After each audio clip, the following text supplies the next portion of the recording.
सभी साथियों को जय भीम। मैं रवि कुमार, आप देख रहे हैं मित्र प्राइम चैनल। साथियों में जंतर मंतर पर हमारे बीच में एक ऐसा संगठन है जो कहीं भी पहुंच जाता है और कहीं भी समाज की आवाज़ उठाता है।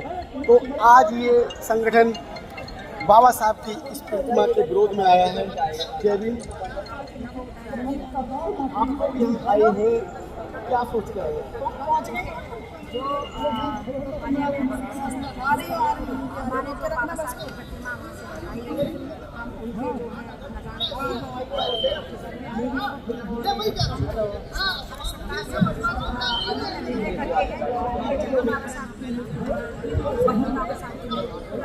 है यदि वो नहीं लगाते हैं तो हम जब तक वो नहीं लगाएंगे हम अपना संघर्ष जारी रखेंगे, चाहे जो हो। संघर्ष जारी रखें, उससे फायदा क्या होगा? फायदा ये होगा कि जो हमारे लोग जीत करके जो संसद में पहुंचे हैं, जो सांसद और विधायक बने हैं, जो आरक्षण पाकर के जो सांसद विधायक बने हैं, बाबा साहब के संविधान से बने हैं, और तो जो घर से अपने से निकल नहीं रहे हैं, हम लोगों का साथ में बाबा साहब की मूर्ति लगाने के लिए नहीं कह रहे हैं, उनको हम बनाने का काम करेंगे और उन्हें आना चाहिए। और ये जो आज संसद भवन जो बाबा साहब के बनाए संविधान से चलता है, पूरा भारत बाबा साहब के संविधान से बनाए संविधान से चलता है, और तो वो बाबा साहब की प्रतिमा वहाँ होनी चाहिए। ये पूरे भारत का, सिर्फ जनों का गौरव नहीं है बल्कि पूरे भारत का गौरव है, क्योंकि विदेशों में बाबा साहब को अमेरिका ने, ओबामा जी ने कहा था कि यदि बाबा साहब डॉक्टर भीमराव अम्बेडकर अमेरिका में पैदा होते तो हम उन्हें सूरज की उपाधि देते। और भारत में उनकी प्रतिमा को भी हटाया जा रहा है, बहुत निंदनीय कार्य है। हम इसकी बहुत तहे दिल से निंदा करते हैं। क्या करेंगे, क्या प्लान है? हमारा प्लान ये है कि बाबा साहब की जो मूर्ति वहीं लगनी चाहिए, वरना हमारा संघर्ष जारी रहेगा। और यदि इन्होंने नहीं लगाया तो हम इनको धरातल बताने का काम करेंगे। वो तो ये कह रहे हैं कि हम प्रतिमा को दूसरी जगह स्थापित कर दें। जिन महामानवों ने वो प्रतिमा वहाँ पर लगाई थी, क्या वो पागल थे? वो विद्वान नहीं थे? क्या वो पढ़े लिखे नहीं थे? जो उनकी लगाई हुई प्रतिमा ये हटा रहे हैं, ये साजितन हो रहा है। और ये साजितन ये है कि आज ये प्रतिमा को हटा करके ये दिखाना चाह रहे हैं कि क्योंकि चुनाव से पहले उनके कई नेताओं ने कहा था कि हम 400 पार होगा तो हम जो भारत का संविधान बदल देंगे। ये भारत के संविधान को बदल तो नहीं सकते हैं, ये औकात नहीं है बाबा साहब के सिवाय। बाबा साहब एकमात्र ऐसे महामानव हुए कि जिन्होंने भारत का संविधान बनाया, और उनके अलावा न भारत का संविधान को बना सकता था, न आज बना पाया है, न हमेशा बना पाएगा। और क्या चाह रही है? उन्होंने ये कर दिया, पहले चीजें मिटा दी, पूरी जनता देखती रही, पूरा देखता रहा, कुछ नहीं हुआ। आप अब प्रतिमा हटा दी तो अभी भी जनता सोती रही, आपका समाज क्या नहीं करता? कब तक नहीं समाज लागू के हिसाब से आज आया था।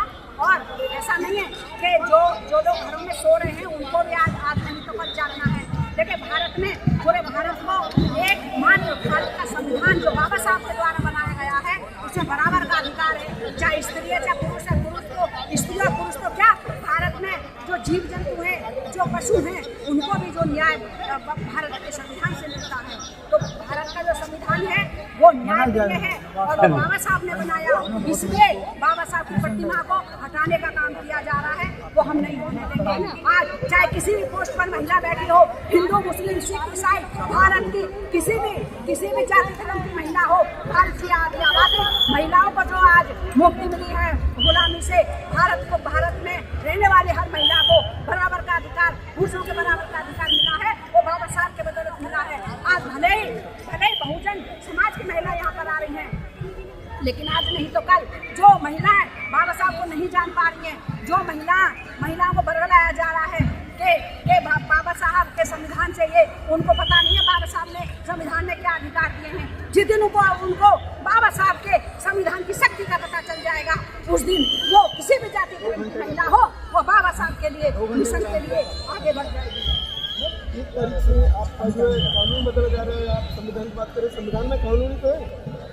देखिए, संविधान हेर-फेर जरूर किया जा सकता, लेकिन बदला नहीं जा सकता, क्योंकि बाबा साहब जैसा संविधान लिख कर गए, ये भले देखिए बेईमानी इनके मन में बेईमानी भले हो सकती है, लेकिन ये भी जानते हैं कि भारत के संविधान जैसा पूरी दुनिया में ऐसा कोई संविधान है नहीं। और भारत की जो महिलाएं, आधी आबादी जो महिलाओं को अभी समझ नहीं पा रही है, जिस दिन वो समझ जाएगी, इन पुरुषों की विचारधारा को समझ जाएगी, ये क्या चाहते हैं, दोबारा से महिलाओं को गुलाम बनाना चाहते हैं, तो हर जाति धर्म की महिला बाबा साहब के लिए यहाँ पर उम्र पड़ेगी। साथियों, आपने सुना, ये समाज सेवी है, समाज सेवी होने के साथ साथ और ये जज्बा लेकर समाज को एक नया मोड़ देते हैं, तो क्या महिलाएं उनके लिए देखिए, आज मेरे साथ यहाँ पर सैकड़ों महिलाएं आई थी और मैं सिर्फ रोशनी बहुत ही इस बात को नहीं कह रही है, लेकिन जो यहाँ पर महिलाएं आई वो तो कह रही है, लेकिन जो घरों में बैठी है उनको भी हम बताने का काम करेंगे कि आज जो घरों में आज जो महिलाएं चांद पर पहुँच गई हैं, वर्दी पहनती हैं, IAS PCS जो भी बन गई है, वो सब बाबा साहब और आप निकलिए घर से बाहर, बाबा साहब के संविधान और बाबा साहब के अधिकारों को जानिए। जिस दिन वो जान जाएंगे मेरी तरह यहाँ पर खड़ी पाएंगे आप। साथियों, आप उनकी बात से कितना सहमत है? जब रोशनी जी जो पूरी छग में रोशनी करने की कोशिश कर रही है, महिलाओं को जगाने की कोशिश कर रही है, आप इनसे कितना सहमत है? हमारे चैनल को सब्सक्राइब करें, कमेंट बॉक्स में जरूर लिखें और नमो बुद्धाय, जय भारत, जय संविधान।